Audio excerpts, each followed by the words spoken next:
Hey everybody, today we're taking a look at how to use chopsticks. It takes just a little bit of practice and a little bit of technique and you'll be right on your way. Let's get right into it. Alright, so you've got your two chopsticks here and you're going to notice that really only one of the chopsticks is ever moving at any given time. So the upper chopstick is going to be held between your first three fingers right here. So this is your basic writing position right here. So if you're writing on a piece of paper, or in this longer position, if you're painting something like this is also how you'd hold a paintbrush. Now the lower stick never moves the entire time while you're using chopsticks. You'll also notice that it's pinched between the webbing of my thumb and my pointer finger, and it also rests on my ring finger towards the very last knuckle. So when I put it into my hand, I put it between the webbing, I rest it on this piece of my finger here, and I actually stack the pinky finger underneath, and this creates some pressure by squeezing everything together.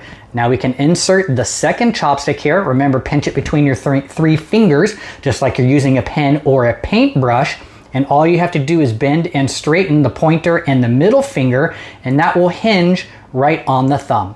With just a little bit of practice and technique, you'll have your chopstick skills down like a chef.